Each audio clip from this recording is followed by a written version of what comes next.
Dusomere hamwe ijambo dusanga mu Baheburayo 12 umurongo wa 18. Lisons Hébreux chapitre 12 verset 18. 12 umurongo wa 18. Chapitre 12 18e vers. Mwegereye wa musozi ubasha gukorwaho wakaga umuriro, cyangwa ngo mwegere igicu n'umwijima w'icuraburindi n'umuyaga w'ishuheri n'ijwi ry'impanda n'iry'amagambo, abaryumvise bakingingira kutongerwaho ijambo, kuko batashoboye kwihanganira ibyategetswe, ngo naho yaba inyamaswa ikoze kuri uwo musozi bayicishe amabuye. Ibyo byose byari biteye ubwoba, nicyo cyatumye Mose avuga ati mfite ubwoba cyane ndahinda umushitsi. Amen. Amen. Mwami utugirire ubuntu n'imbabazi kubwa Yesu, tuboneke dushitse rwose, dutarure mu bitekerezo, twigize hafi, uhagarike kirogoya yose ya Satani. Turagushimira kuduha uyu mwanya abangana gutya ngo duturize imbere yawe, nawe utuganirize, tuyobore, utwereke. Natwe turagushimiye Mwami, amahoro yawe atwarire mu mitima no mu iteraniro. Ijambo ryawe n'ubugingo bwuzuye bwaje buvuye ku Mana, kandi ijambo ryaje ryambaye umubiri, riravuka, rirakura, riricwa, rirazuka, rirazamuka, rihabwa ubwiza, ryicaye iburyo bwikomeye yo mu ijuru. Uhindura ubusa kizamura cyose, utanga ituze riyagije, amahoro y'Imana atwarire mu mitima no mu bugingo. Ndagushimiye ko wigisha akanwa n'indimi zacu kuvuga hamwe n'iminwa, kugira ngo tuvuge izina ryawe, mu izina rya Yesu. Amen. Amen.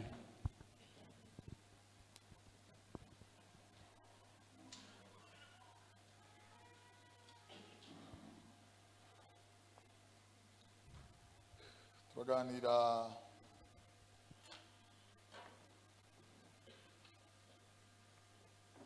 Imana mu butatu, Imana ku misozi itatu. Nous allons parler Dieu dans sa Trinité, Dieu sur 3 montagnes. Imana aha, Imana hariya, Imana Dieu hariya. ici, Dieu là. Turaganira Imana mu nshusho zitatu. Nous allons parler Dieu en 3 images.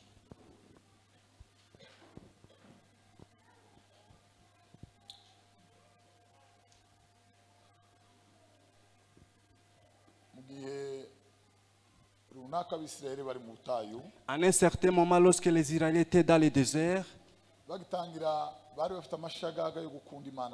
au début, ils avaient beaucoup de passion pour aimer Dieu. En Jérémie chapitre 2, on nous dit: souviens-toi comment tu me suivais dans un pays désertique. L'amour de ta jeunesse était si spécial, et Israël. Tu n'étais pas découragé de tout ce qui venait et qui tombait dans la vallée.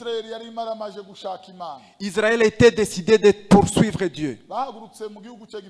Ils ont quitté l'Égypte. Ils ont loué le Seigneur. La Bible déclare, les jours où ils ont pris le voyage, les faibles parmi eux, la vieille ou les vieux de ce peuple, et elle était forte comme une jeune vache. Rien ne pouvait les arrêter.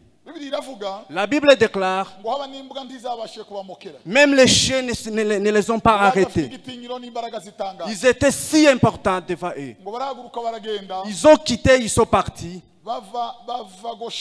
Ils ont quitté Goshen. Ils se sont reposés à Ramsès. Après Ramsès, ils sont arrivés à Sukkot. Après Sukkot, ils sont arrivés à la mer Rouge.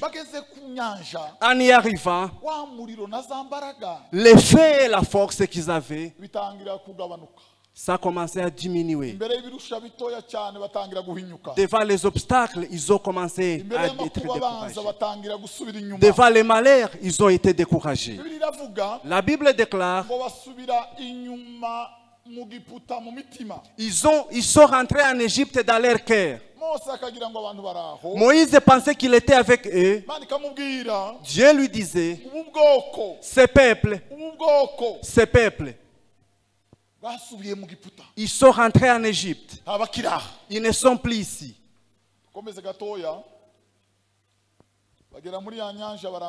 Ils ont traversé la mer Rouge. Lorsqu'ils sont arrivés dans le désert, ils ont demandé l'eau, Dieu en a donné. L'eau était devenue amère, Dieu a donné la douceur. Dieu a donné les faits. Dieu a été l'ombre pour eux. L'ombre était venue, Dieu a éclairé. La fée était venue, Dieu a donné la manne. Dieu a donné l'eau et ils se sont lavés. Dieu a fait rassasier tous les animaux avec les gens. Et ils ont loué le Seigneur. La Bible déclare, après un petit moment, ils ont oublié. Ils ont oublié. Finissons pour entrer dans la Pâque. Alléluia. Après qu'ils ont été fatigués, des personnes sont venues. Abiram et Dotan. Je vais vous dire ceci, les amis. Toute église a son Abiram et Dotan.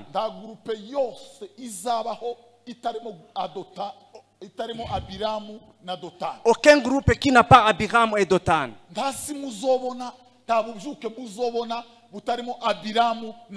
Aucun réveil qui n'a pas Abiram et Dotan.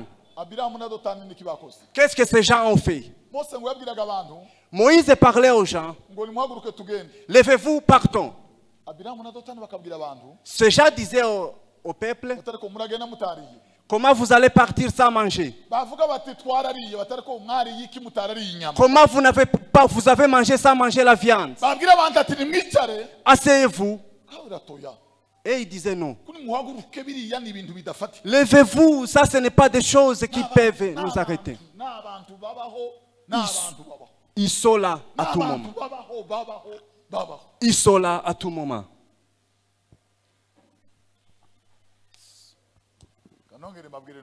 Je vais vous dire, partout où ils sont, personne ne peut les combattre. Et dans toute l'église, ils ne peuvent pas être combattus. Dieu parlait à Moïse, Abiram et Dotan. S'ils meurent une mort normale, je ne suis pas le vrai Dieu. Je ne suis pas un Dieu qui se révèle. Je ferai une chose nouvelle que les yeux humains n'ont jamais entendu. Je le ferai pour Abiram et Dotan. Et après, vous continuez l'œuvre. Ils se sont mécomportés. Ils se sont mécomportés. Moïse avait perdu connaissance. Moïse, il était paisible plus que toute personne créée par Dieu. Amen. Alléluia. Alléluia. Ils ont été un obstacle. Ils sont devenus un obstacle. Moïse avait perdu connaissance. Il était confus. Alléluia. Il est allé à la montagne pour prier. Il a dit, Seigneur, c'est difficile. C'est difficile. Abiram et Dotan, Dieu parla à Moïse. Il lui a dit, va, mets-toi parmi les Israéliens. Parle ceux qui sont du côté de Dieu. Qu'ils viennent là où vous êtes.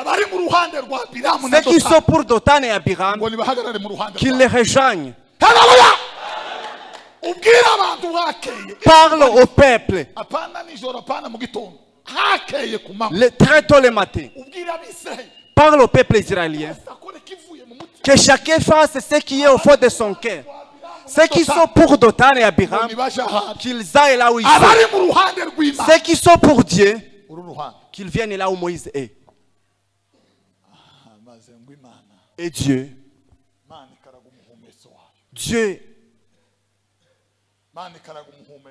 a fait jouer son instrument. La Bible dit, Abiram et Dotan se trouvaient d'un côté avec leurs femmes, avec leurs enfants, avec leurs belles-filles, leurs vaches, leurs chèvres, leurs moutons, tout ce qu'ils possèdent, avec leurs habits, avec leur nourriture, avec leurs oiseaux, tout ce qu'ils possédaient.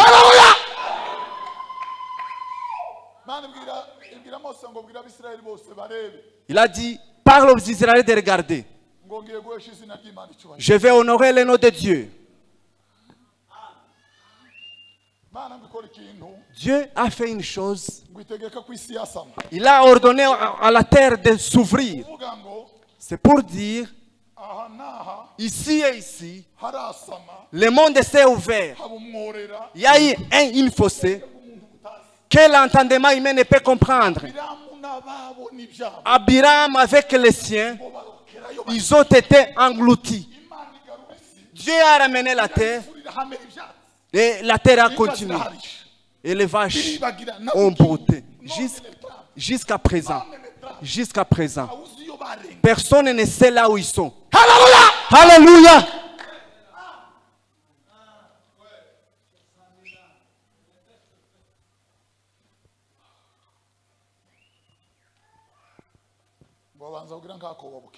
Certains étaient effrayés. Dieu est tellement méchant. Dieu est méchant.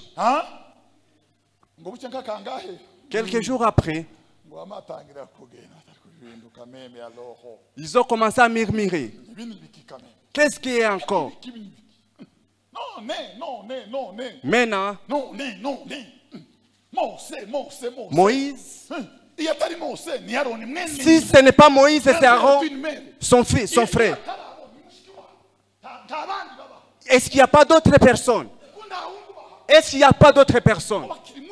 Pendant qu'ils faisaient comme ça.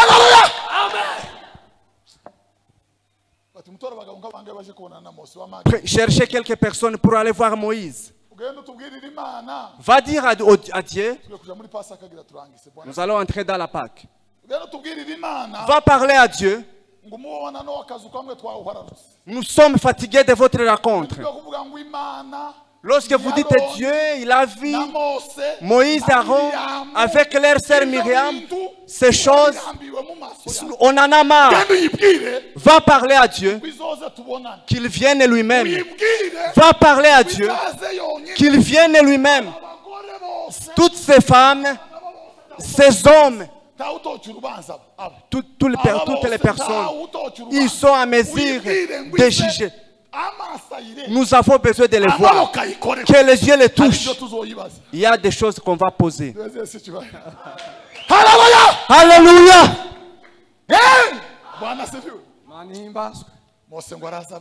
Moïse parla cela à Dieu. On a besoin de vous voir, Dieu. Dieu parla à Moïse. Personne ne peut me voir et revivre encore. Personne ne peut me voir et vivre encore. Personne ne peut me voir.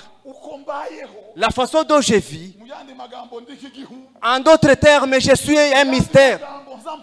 Je suis un mystère. Alléluia. Je suis un mystère. Je suis invisible. Personne ne peut me voir et rentrer. C'est un mystère. Va leur dire qui patiente. Alléluia. Toutes les autres, on va parler dans les sons, dans la révélation. Alléluia. Mais toi, Moïse, bouche à bouche et allez. Je suis celui qui est. C'est moi. Aucune autre chose. Qu'ils acceptent ce que tu les diras. Il est venu, il a dit à Moïse, va les dire de venir. On a besoin de les voir. Qu'il vienne lui-même. Ici. Alléluia.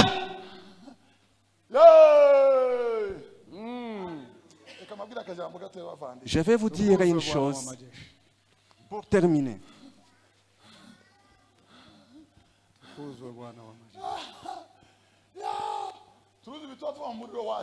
Lorsque nous disons que le feu est allumé, c'est la chaleur. Si Dieu est arrivé, en vérité, je ne sais pas ce qui peut arriver. Certains peuvent fuir. Chers amis, Dieu,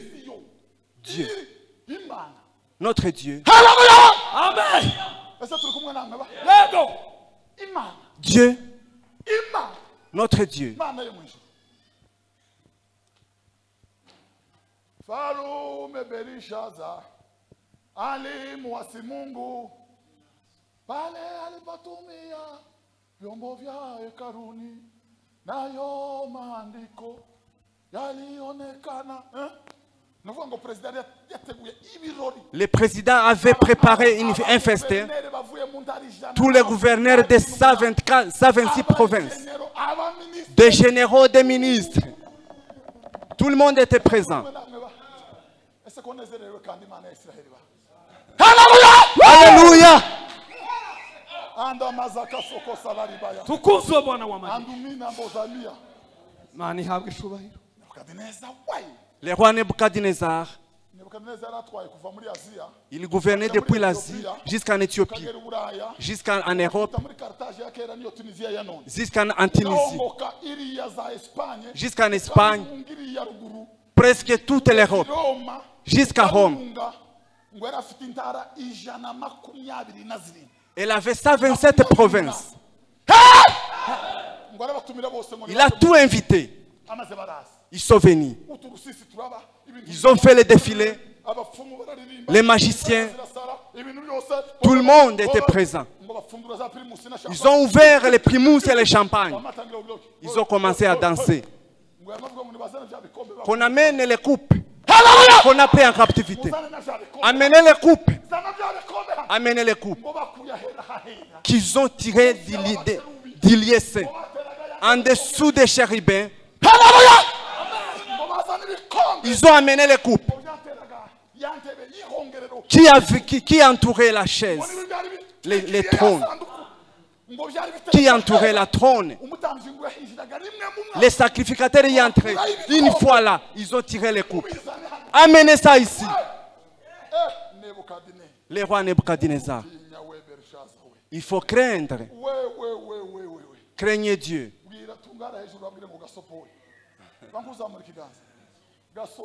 Attention, attention.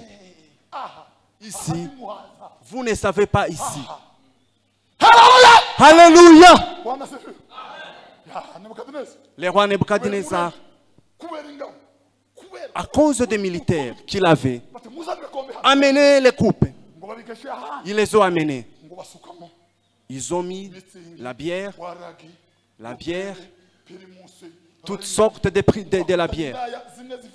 Ils ont amené les prostituées, ceux qui ont tué.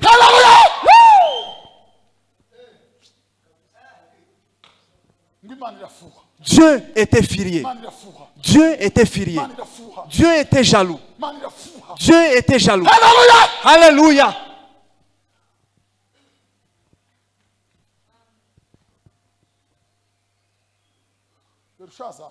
Le roi Berchaz, Il a vu la main. Il a vu la main. Qui écrivait sur les murs. Il a écrit Mene. Mene. C'est ainsi qu'il a écrit. Et puis la main s'est tue. Alléluia. Parle encore. Parle encore. Les défilés.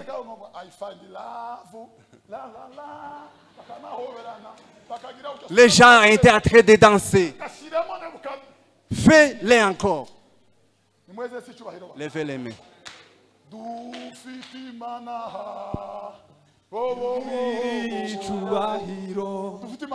Nous avons un Dieu. Alléluia. Parle encore. Bois encore. Est-ce que tu peux boire encore? Il y avait des prostituées qui étaient en train de les toucher partout. Parle encore. La Bible dit, il a changé son visage. Il a changé son visage. Les os se sont... Il a commencé à trembler. Il a commencé à trembler.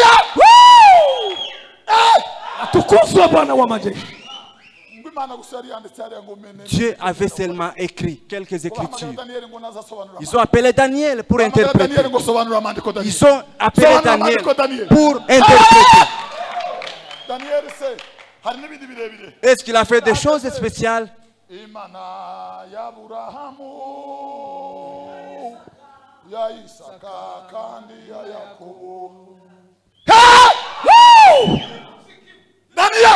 Daniel, parle-lui. Ça veut dire, tu as été mesuré sur les balances, tu es devenu insuffisant. Ça veut dire, votre royaume vient d'être parti.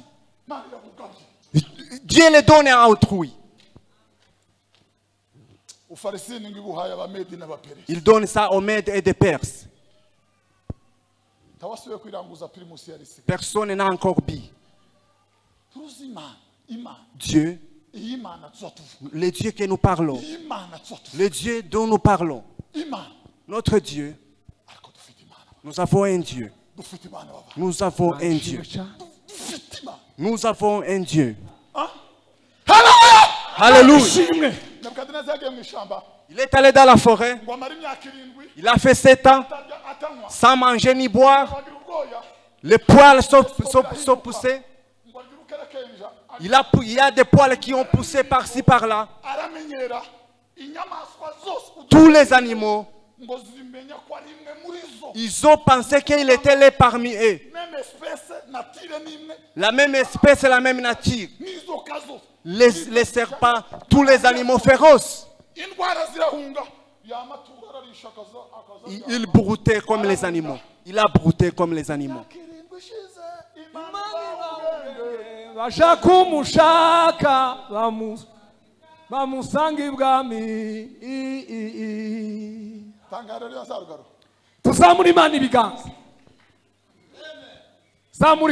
Levez ta main. Levez la main pour glorifier.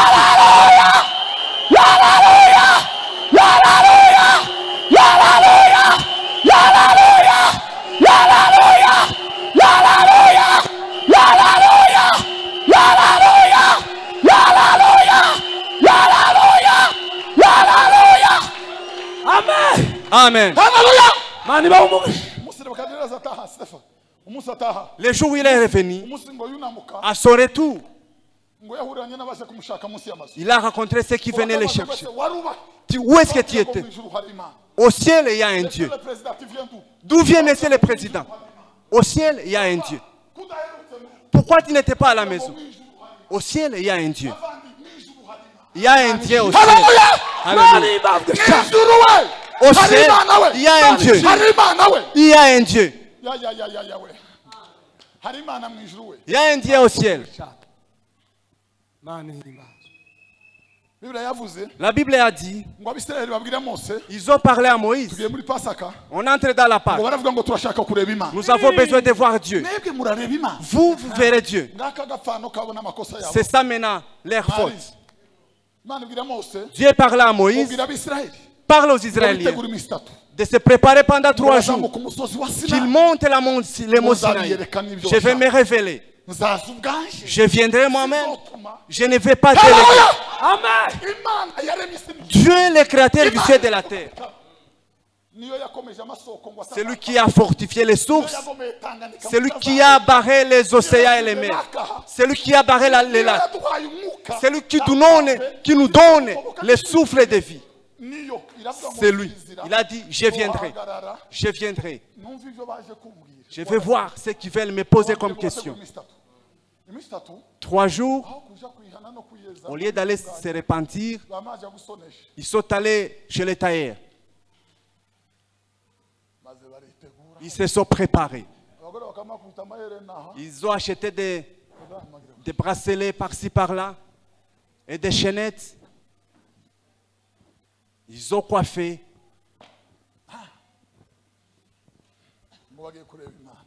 Et ils pensaient qu'ils allaient voir Dieu. Dieu. Notre Dieu. Vous allez voir Dieu. Alléluia. La Bible déclare,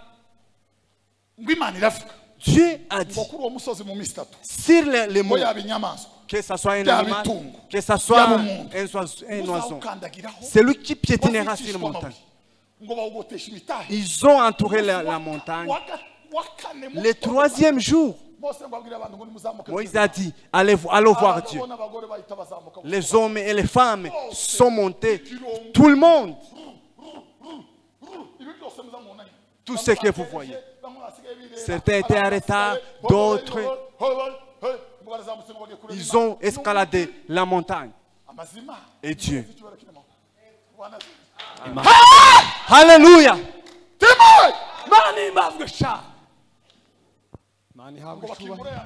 Ils ont ouvert les fences. Les hommes sont montés. Les Lévites sont montés. Les femmes ont poursuivi. Les familles ont suivi. Et Dieu. La Bible dit, Dieu s'est révélé. Dieu s'est révélé. En se révélant, il y a eu des éclairs qui n'ont jamais existé. Il y a eu des éclairs qui n'ont jamais existé. Les gens ont dit à Moïse, c'est ça Dieu qui tu nous parles. Résistez. Vous avez vu que c'est ça Dieu. Le premier groupe a fui. En un clin d'œil, les coups de foudre ont commencé.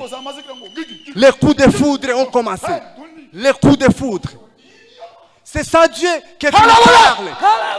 C'est ça le Dieu dont il nous parle. C'est ça le Dieu dont il nous parle.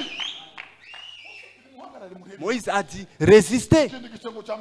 Le deuxième groupe a fui. Amen. 3e groupe. Et la pluie. La pluie était venue. C'était comme les enfants ont pleuré, les femmes ont pleuré. Nous allons mourir.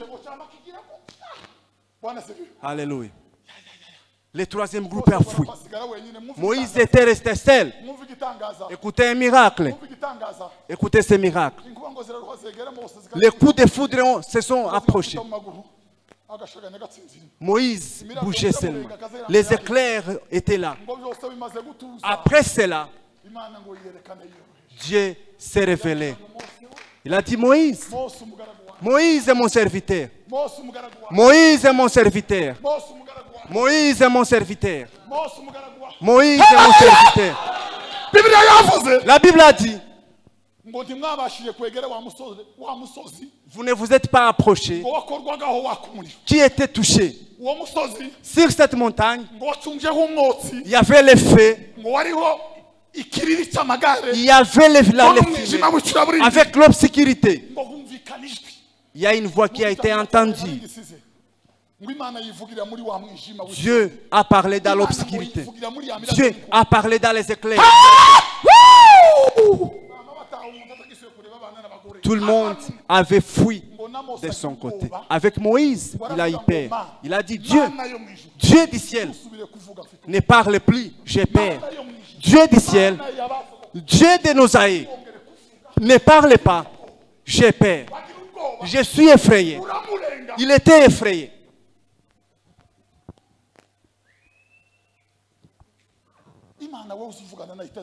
Toi, tu parles avec le Dieu et tu n'es pas effrayé. C'est quel Dieu?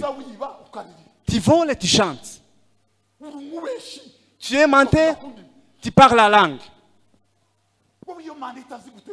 Toi, le Dieu qui ne te fait peur, c'est quelle sorte de Dieu?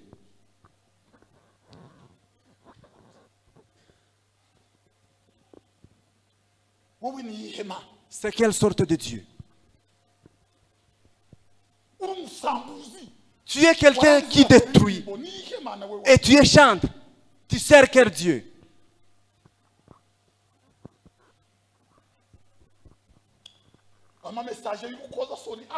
Des messages honteux sont dans ton téléphone. Alléluia. Ouais, mais il y a quelqu'un qui m'a dit qu'il était dans la prière. Il a dit que Dieu lui a dit, la sainte scène que vous prenez, c'est mon sang. L'épée que vous prenez, c'est ma chair. C'est le sang et la chair de Jésus. Le sang et la chair de Jésus. Alléluia. Alikusanya wanafunzi wake, fahamu kwamba saa ya kutolewa imekaribia. Ona Getsemani, mateso nawe na huzuni mwingi, zaidi hofu saa ile ya kutolewa imekaribia.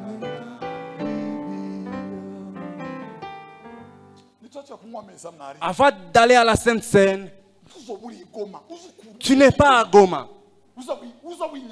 Tu dois quitter Goma. Tu dois quitter l'Afrique et monter jusqu'à Jérusalem. Tu dois descendre dans la porte d'entrée. Tu dois descendre à Getsemane. Et tu dois passer. Tu dois arriver à Getsemane. En y arrivant, tu vas partager les souffrances. Tu vas partager le sang avec Jésus, le Fils de Dieu. Amen. Vous savez ce que nous mangeons? Nous les mangeons ici. Ici, certains sont dans nos familles. Le sang et la chair de Jésus. D'autres sont compliqués. D'autres sont des magiciens. Le sang de Jésus. Le sang de Jésus.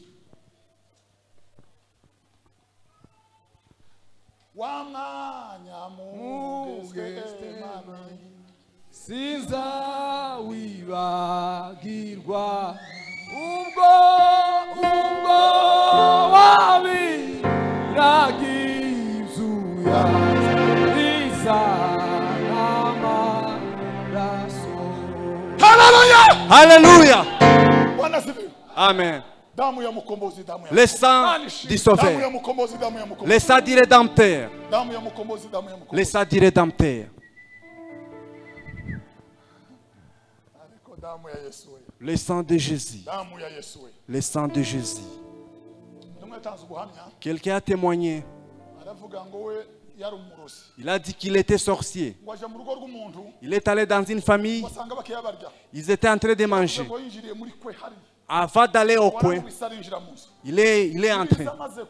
Après qu'on a mangé, il a prié dans un petit moment. Il a dit, le sang de Jésus-Christ soit dans cette maison. Et puis il s'est endormi. Et le sorcier, il s'est levé. Qu'il puisse commencer son activité. Il a dit, il a rencontré une bataille qu'il n'a jamais connue. Lorsqu'il voulait s'approcher, il était boxé. Lorsqu'il voulait s'approcher de la chaise, il a rencontré des coups jusqu'à ce qu'il était anéanti jusqu'au matin. Avant de parler, donne-moi l'habit. Il a dit, lorsque tu pries et sans appeler les sangs, lorsqu'on était encore petit, moi j'étais peureux. J'étais tellement peureux. Il faut enlever les coups. Il faut enlever, se faire les dents.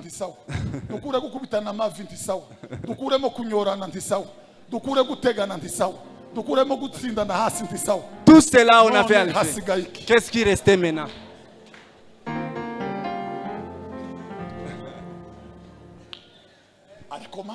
Notre Dieu, le sang de Jésus, le sang de Jésus. Ils veulent que nous tombons malades, mais sans le sang de Jésus.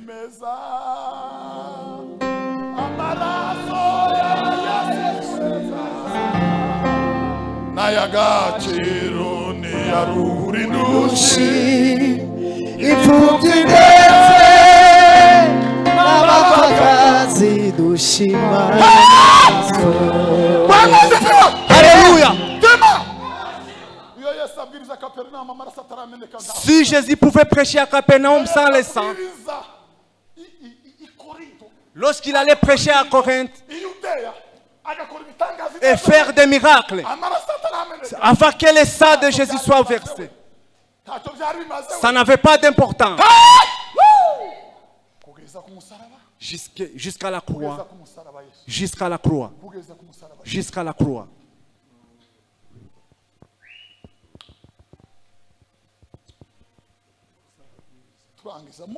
Moïse,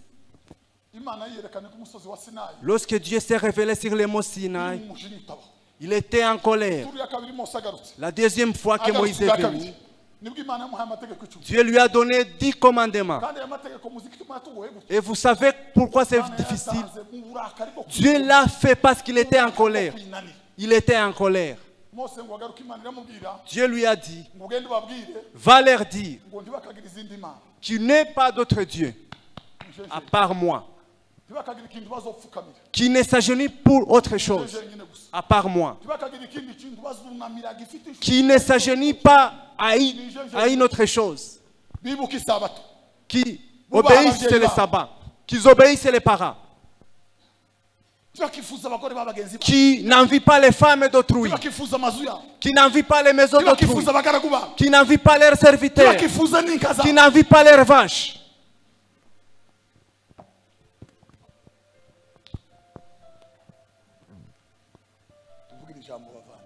Disons ceci, les chers amis, notre Dieu, il s'est révélé dans une colère. Il s'est révélé dans des coups de ténèbres, dans des éclairs, dans l'obscurité. Dieu s'est révélé lorsqu'il était dans la colère.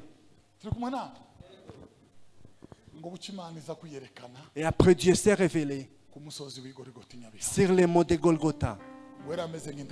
Il était comme un agneau à égorger. Il n'a pas ouvert sa bouche. Il était calme comme un agneau. Le châtiment qui nous donne la paix. Il n'y avait pas de coups de foudre. Il n'y avait plus des éclairs. Dieu il est venu il était humilié. Il était tout nu.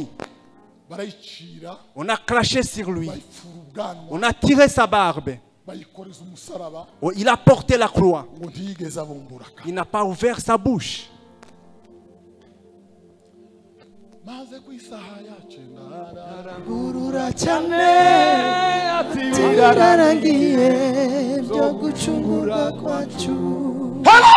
Alléluia.